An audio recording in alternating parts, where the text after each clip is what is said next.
Hi everyone. China just made AI education mandatory for every school child. Yes, even the 6 years old will start to learn AI early next year. In the US, President Trump just signed a major executive order to boost AI learnings in school. And what about India? We are moving, but maybe a little slow as compared to these countries. Now, with all of that said, why should working professionals like you and me care about all of this? Why should actually all of this matter to us? Let's look at that. Point number one is that in 5 to 10 years from now, a new workforce will emerge. These will be people who will be trained on AI from day one. So, point number two is because of that workforce, at all levels, AI literacy will be expected. So, just for basic career growth, promotions,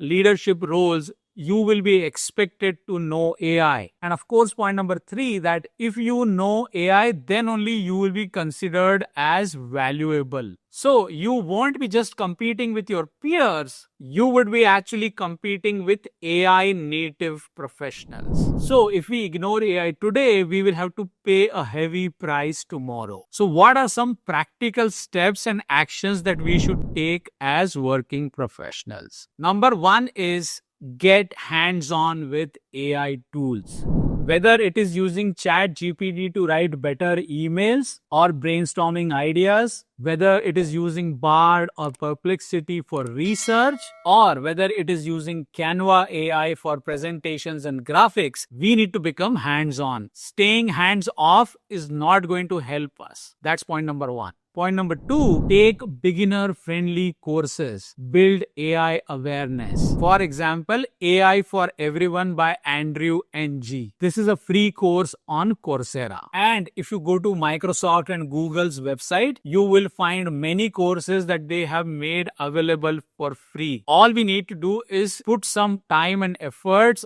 and do some fundamental level courses so that our AI quotient or our AI awareness is at a higher level. That's point number two. Now, point number three, apply AI to your current job. Of course, this has to be done after permission from your employer or client, but start to think. Let's say, for example, if you are a finance professional, how can you use AI for predictive analytics? Second example, if you are an HR professional, how can you use AI for employee engagement? And third, if you are a marketing professional, how do you use AI for campaign optimization? And of course, lastly, if you are an IT professional, how do you use AI for writing code? So understanding how to apply these AI tools at your job is a very crucial step. And that's step number three. Now let's move to step four, which is set a micro learning goal for yourself, which can be something like that I will learn one AI tool in the next 30 days. Because small improvements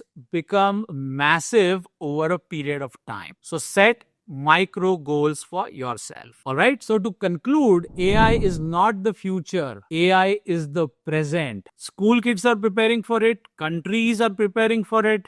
So why should you and me not prepare for it? So start small, but start today. Drop a comment and let me know what is that one thing which you are going to do in the next 30 days to improve your AI quotient. Alright, I hope this gives you a lot of context and perspective. If you like the video, do hit the like button and add your thoughts in comments. If you are new to this channel, please subscribe. And if you feel this is useful, share it in your WhatsApp groups. I will see you in another video soon. Take care and bye for now.